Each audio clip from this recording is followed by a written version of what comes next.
My name is Kobe Ryans, and I'm a Foley artist for the production company Great Sounds I Heard I Like. We produce and restore audio for television shows in the region of Victoria, and have studios like this one stationed all across Australia. We have had a production company come forth to us for their newest crime documentary thriller hybrid about modern murder cases with interesting stipulations. We were intrigued and signed on. Now it's my job today to see what has to be done. I've yet seen the footage. What's our course of action today, Steve? We had those TV execs drop by and hand over the final cut for us, ready to restore lost sound in a brutal murder case. Something interesting for you to mess around with. I left the folder they gave us on the workbench. It has a USB inside.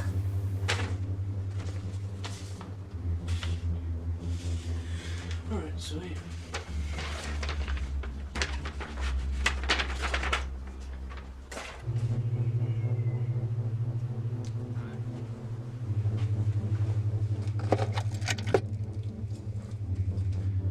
Wish we had a bigger budget.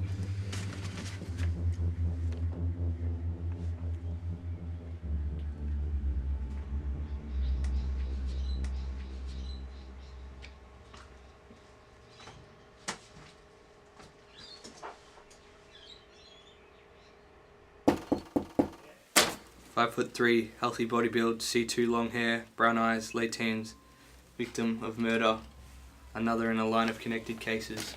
Connected cases? What's the file on the previous links? A murder every few months, with a woman losing her life to a certain method of disposal, a hammer. Christ. That would explain the lack of autopsy pictures. Any suspects? Roughly 5, but one stood out more definitive than the rest. We've brought him in once and he raised a lot of red flags with his behaviour, but with the most recent murder, however, it might complicate our situation. Apparently he was in a relationship with the recent murder victim, so us going from slight connections to the previous case to a complete connection with this one makes this even more complicated. As you'd think, the killer would lay low and keep his victims as disconnected from himself as possible. In this case, Nicholas, with the heat surrounding him. Having someone close to him be killed by him defies common sense. There is no such thing as common sense. Say that to any retail worker and see their response. And that's where we've got to play now. As if cases can't get any more complicated. I wouldn't know. But we've got to play smart, not let our misjudgment cause the death of another child. I'll read up more on the case. You can tell me when our next course of action is.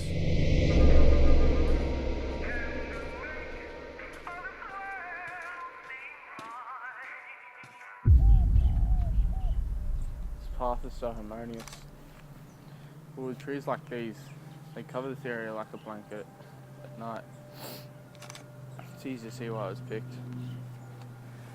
This path has students coming through it in about an hour. I doubt any students are going to listen to their teachers about avoiding something on the way home, even if it's about one of them being brutally. We're going to have to divert all our attention to getting students to not come down this area. Thought out place to do it. Hundreds of leather shoe tracks to cover yours. It's kind of genius. Yeah. Perpetrator ran from the crime scene. Escaped.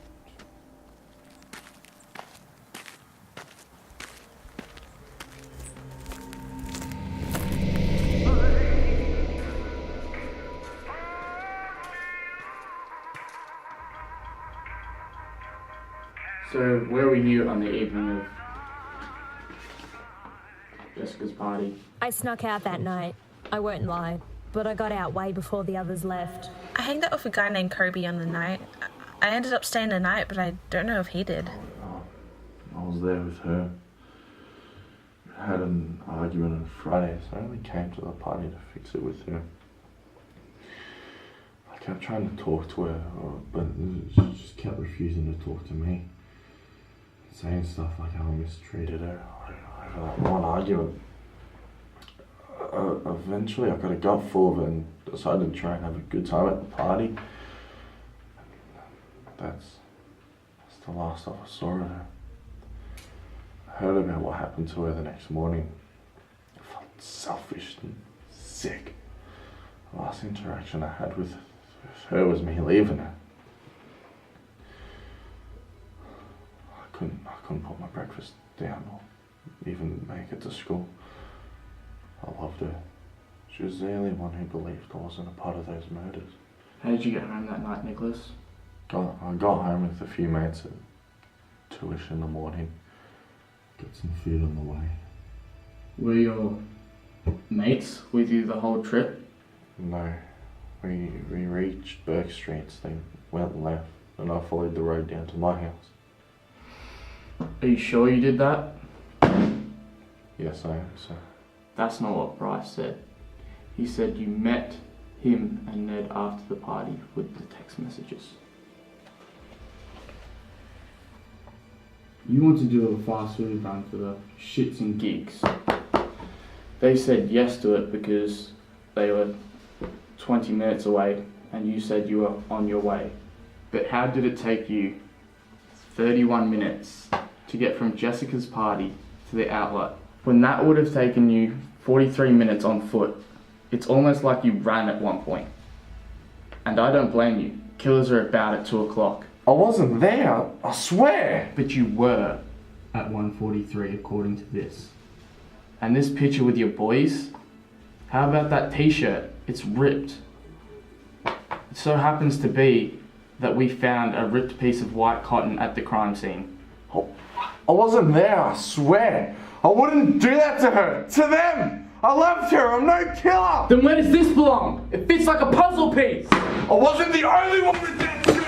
I bought it from a comment! Rather convenient that your shirt's torn up then! It's a thing people do, you idiot! No, you guys have got it all wrong. Use the truth, Nicholas! I'm no killer, it's someone else! How could there be? All the evidence points to you being guilty. If you look a little bit deeper, you know he's not the true killer. Less evidence. You're linked to everything. There's no blood in my shirt! Nicholas wasn't the killer.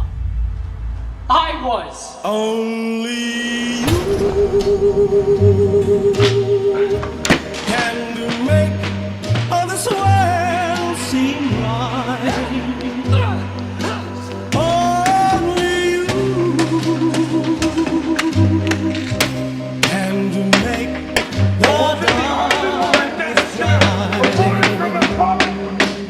Only you and you alone can thrill me like you do, and fill my heart with love for only you. Nicholas was later convicted of first-degree murder. He is now serving 14 years in prison with no parole. Supporters have launched appeals to dispute his sentence due to the lack of blood found on his outfit on the night of the murder, but so far they have been unsuccessful. Questions have arisen since Nicholas' sentencing, bringing the case back into public attention. There are whispers of the case being re-examined, but at this stage it is just speculation. Join us next time for our case surrounding the disappearance of a Melbourne boy and the clues he left behind.